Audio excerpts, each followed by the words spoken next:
least affordable city to buy a home, and quirky solutions. Welcome to Mark and Pete Live. I'm Pete, and I'm a clergyman, and with me, as ever, is Mark, who's a businessman, and you've got some information about this expensive place to live in the UK. Well, indeed. Tell us about it. Oh, absolutely. Well, many surveys actually cover the United Kingdom about the trends in the property market. Yeah. Well, one has come up to light, which is actually highlighting the least affordable city to buy a home. Now, this is remarkable. I was quite surprised, and Clergyman Pete, I ask you, where do you think that might be? So this is least affordable. We're talking about the Yes. UK. So I would have thought somewhere in the centre of London would be really, maybe Westminster, or actually the City of London itself in the centre. There's not many homes there, but there are Indeed. homes there. That's my Yes. guess. Well, would you say? I would have plumped for that, but you are wrong. Oh. It is, folks. Winchester is the least affordable city to buy a home, says Halifax. Yes, the Building Society is somebody that is an authority in this. And what they're saying is that the figures suggest buying a home in Hampshire, commuter city, will cost you 14 times the average earnings, whereas higher, believe it or not, than Greater London, which is only 11 times. Now, I must admit that this is a situation that's getting out of hand. 14 times. I remember, Clergyman Pete, in the days when I used to buy properties here, there, and everywhere, I used to think, well, surely 3 to 4 times your salary is probably the maximum. But no, those days are long gone. I know, yes. Well, this is something that you would have thought that lenders would have learnt from problems earlier with those prime mortgages, subprime mortgages, scandal back in 2008. So yeah, it is looking as though people are having or choosing maybe to spend greater sums than they actually can pay back in order to live in these places. It makes you wonder what's so good about them.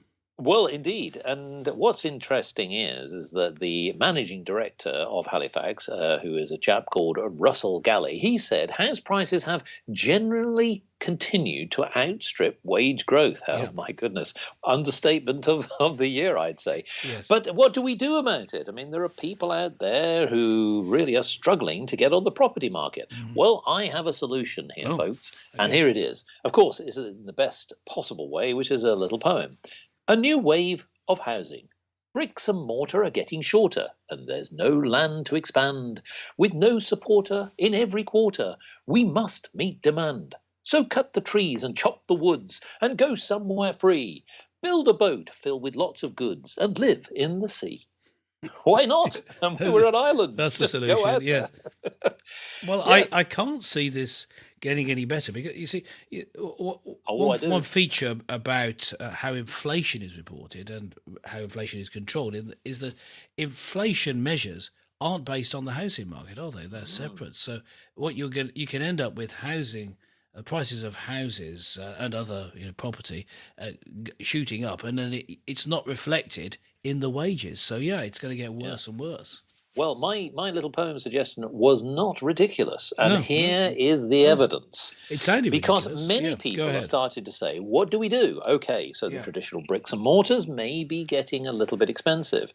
But actually, if we think a little bit more entrepreneurial, so Clergyman Pete, we're now into the business mode. Right. Here's a thought. What about the idea of converting a Westland Wessex helicopter? Yes. Okay. That's very sensible. Now, yes, this is not far-fetched because this has actually been done. So does it still fly? Yeah, I don't think so. Is basically a quirky holiday let, which is actually becoming an increasingly popular staycation. And this has been done by people for all over the world who think, well, what can we do to convert something? So, for example, folks, yes, people have converted, bunkers bunkers that would have been considered for the Second World War and actually converted and started to gain council permission to actually do that. Some people have even thought of the idea of converting a double-decker bus. Yes. Oh, yes. That I can see. That I can see that being more effective. Yes, but this is something that is actually genuine. Yeah. And this is Mr. Bob Johnson came up with the idea of reimagining an olive-coloured bus, and he purchased this on eBay.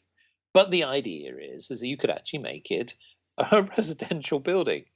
But again, it doesn't end there. What about if on your travels you were to go to a converted train carriage, actually at a station? So these are things that people are considering. So if you think entrepreneurially, why not go even further? Converting a corn bin. Yes, a large industrial corn bin has actually been converted. And this is something that's happened, bizarre as it may seem, as a grain silo on an airfield in Sedlecombe, Sussex. Mm-hmm. And it's like it was originally like a sort of type of a control tower, but essentially is being converted. And then essentially I think that if you think of other things, I know that many people, and we'll swing it back to you, Clergyman Pete, many people have decided to think, well, how about converting a church? And people have done this very successfully. Yeah. I mean, that's something that's done quite often. These small chapels convert into one house, or you can convert a large church, of course, into different apartments. Yes. And I don't think there's anything wrong with that. I think that one of the problems that churches face is the older buildings are no longer where all the people are. Not that the church has moved, but that the people have moved. The centre of the town has moved. So if someone wants to buy the church building and convert it, brilliant, because then the church will be able to use that money to build a new worship centre in a better location. And in fact, if you look at the Church of England website, you can find the homes that the church buildings that are for sale, ones that have been decommissioned. So take a look. I think it's a good idea. Now, I would certainly suggest here that there are some other things. People have converted water towers.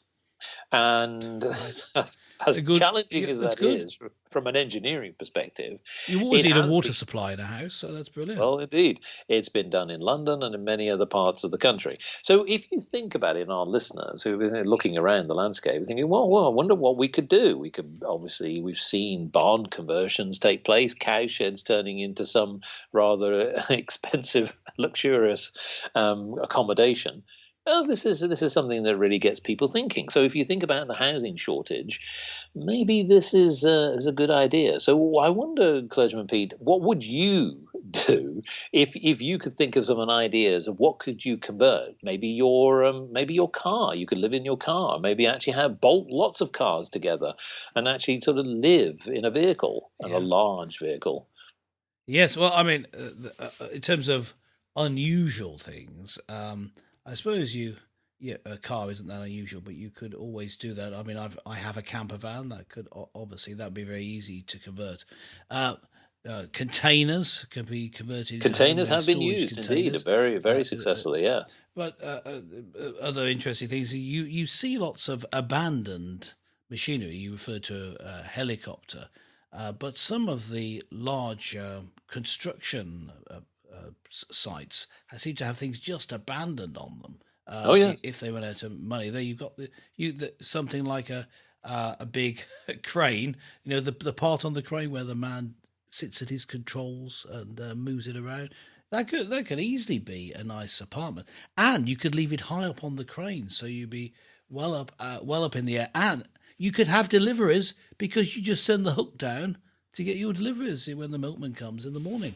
Yes, and here's another idea for business folks. Why not actually just issue sleeping bags to all of your employees, get them back into the office, and just charge them a little bit of rent, and you could sort of continue to work at your desk for the rest of your life. I mean, that would be quite cheap. Well, although some of these ideas are rather silly, the problem there is a problem with the cost of housing, and that we do need solutions. I don't know quite what's going to be happening going forward, but if you do know, gentle listener, please leave us a comment. Either go to markandpete.com and leave us a comment, or if failing that, if you're watching this in the video form, just leave a comment below, or if you're watching on Spreaker.com, just put a comment there. We want to hear from you, but Yes. That's It's it from nearly us it. here on But Market I Beat would Now. say that the real winners here has to be those who hold the keys to the kingdom. House prices are going through the roof. New buyers are climbing up the walls. But one beneficiary that's concrete proof: estate agents dancing in the halls. Amen.